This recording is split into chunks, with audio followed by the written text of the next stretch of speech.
Hi friends, Ramesh updates Telugu ఛానల్కి welcome అండి. ఆంధ్రప్రదేశ్ ప్రభుత్వం దసరా రోజున వాహన మిత్ర అనే పథకాన్ని ప్రారంభించబోతున్నది. వాహన మిత్ర పథకం కింద ఆటో మరియు ట్యాక్సీ డ్రైవర్లకు ఏడాదికి 15,000 ఇచ్చే పథకాన్ని అయితే రూపొందించడం అయితే జరిగింది. కాబట్టి వాహన మిత్ర పథకాన్ని ఏ విధంగా అప్లై చేసుకోవాలి, ఎవరు అర్హులు, ఎక్కడ అప్లై చేసుకోవాలి వంటి విషయాలను ఈ వీడియోలో వివరించడం జరుగుతుంది. కాబట్టి ఈ వీడియోను ఎక్కడ స్కిప్ చేయకుండా చివరి వరకు చూడండి, షేర్ చేయండి.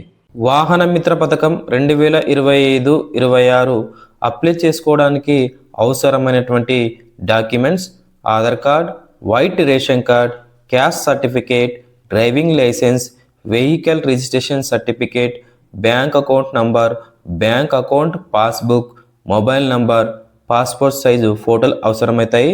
అలాగే వాహన మిత్ర పథకానికి సంబంధించినటువంటి ఒక ఫామ్ వస్తుంది. ఆ ఫామ్ను ఫిలప్ చేసి గ్రామ వార్డు సచివాలయంలో ఉన్నటువంటి వెల్ఫేర్ అసిస్టెంట్ సంతకంతో, అలాగే ఎంపీడీఓ సైన్తో కూడినటువంటి ఫామ్ను వాళ్ళకి ఇవ్వాల్సి ఉంటుంది. గ్రామ వార్డు సచివాలయంలో వాహన మిత్ర పథకానికి సంబంధించి అప్లై చేసుకోవడానికి ప్రభుత్వం సెప్టెంబర్ 17 నుండి 24 వరకు అవకాశం కల్పించడం జరిగింది. హాయ్ ఫ్రెండ్స్, వాహన మిత్ర పథకం యొక్క దరఖాస్తు ఫారంను ఏ విధంగా ఫుల్ఫిల్ చేయాలి వంటి విషయాలను ఇప్పుడు వివరించడం అయితే జరుగుతుంది. సో ఎక్కడ మీరు కన్ఫ్యూజ్ కాకుండా ఈజీగా అయితే ఈ ఫామ్ను ఫుల్ఫిల్ అయితే చేయవచ్చు. సో ఎక్కడ స్కిప్ చేయకుండా చివరి వరకు అయితే వీడియోని చూడండి. సో ఇక్కడ దరఖాస్తుదారుని యొక్క పేరుంది కదా, అంటే టాక్సీ యొక్క ఓనర్ కానీ కార్ యొక్క ఓనర్ కానీ ఇక్కడ వారి యొక్క వివరాలను పొందుపరచాల్సి ఉంటుంది. అంటే దరఖాస్తుదారుని యొక్క పేరును ఇక్కడ రాయాల్సి ఉంటుంది. అలాగే రెండో కాలంలో తండ్రి యొక్క పేరు, అంటే దరఖాస్తుదారుని యొక్క తండ్రి పేరును ఇక్కడ ఫుల్ఫిల్ చేయాల్సి ఉంటుంది. ఓకేనా? దరఖాస్తుదారుని యొక్క ఆధార్ నంబర్ కూడా ఇక్కడ వేయాల్సి ఉంటుంది. అలాగే దరఖాస్తుదారుని యొక్క మొబైల్ నంబర్ కూడా వేయాల్సి ఉంటుంది.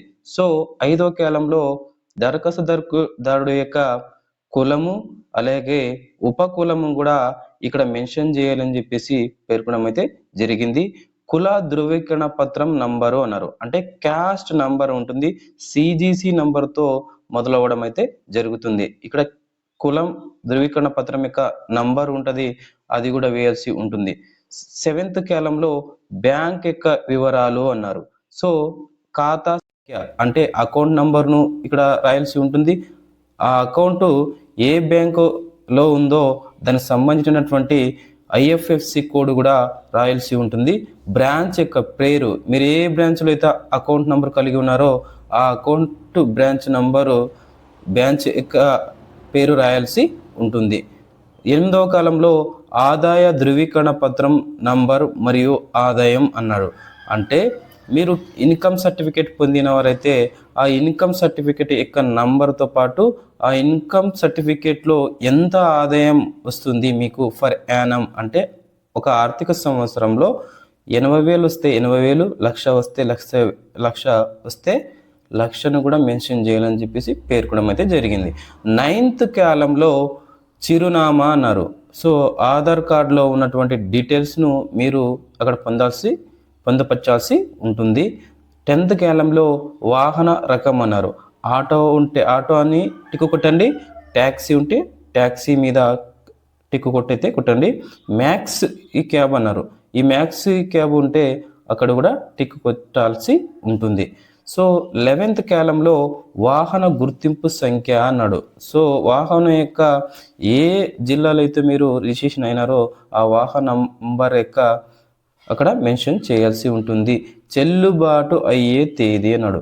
సో ఎప్పటికి చెల్లుబాటు అవుతుందో ఆ తేదీని కూడా మెన్షన్ చేయాలని చెప్పేసి ప్రభుత్వం పేర్కొనడం జరిగింది. డ్రైవింగ్ లైసెన్స్ సంఖ్య అన్నాడు.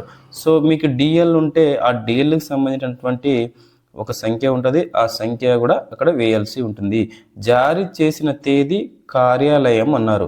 సో ఏ ఆర్టీఓ ఆఫీస్ కింద మీరు జారీ చేశారు మీకు డిఎల్ని వంటి అంశాలు కూడా పేర్కోవాల్సి ఉంటుంది. పైన తెలపబడిన సమాచారం అంతయు పూర్తి వాస్తవాన్ని తెలియజేస్తూ తనిఖీ సమయంలో కానీ ఆ తర్వాత కానీ ఏదైనా అవస్థమని తెలిస్తే మీరు తీసుకునే చట్టపరమైన చర్యలకు బద్ధ్యుడినై ఉంటానని తెలియజేస్తున్నాను అనే ఒక ఇన్స్ట్రక్షన్ కూడా పెట్టడం జరిగింది. ఇక్కడ దరఖాస్తుదారుని యొక్క సంతకం, అంటే దరఖాస్తుదారులు ఎవరైతే పెట్టుకున్నారో వారి యొక్క సంతకాన్ని అక్కడ రాయాల్సి ఉంటుంది. సో ఈ లెఫ్ట్ సైడ్లో చూడండి, సంక్షేమ మరియు విద్యా సహాయకుని సంతకం అన్నారు. సో గ్రామ వార్డు సచివాలయంలో వెల్ఫేర్ అసిస్టెంట్ గారు ఉంటారు, వారి యొక్క సంతకం కూడా వారి అవసరం ఉంటుంది. అలాగే మండల పరిషత్ అభివృద్ధి అధికారి వారి సంతకం అన్నారు, అంటే ఎంపీడీఓ సార్ యొక్క సంతకం కూడా తీసుకోవాల్సి ఉంటుంది. సో ఈ విధంగా వాహన మిత్ర దరఖాస్తు ఫారం అయితే ఉంటుంది. ఈ విధంగా అయితే ఫిల్ చేసి గ్రామ వార్డు సచివాలయంలో మీరు వాహన మిత్ర పథకానికి అప్లై చేసుకున్నట్టయితే మీకు అక్టోబర్ 1వ తేదీన ఆంధ్రప్రదేశ్ ప్రభుత్వం వాహన మిత్ర పథకానికి సంబంధించి 15,000 రూపాయలను మీకు అకౌంట్లో వేయడం జరుగుతుంది.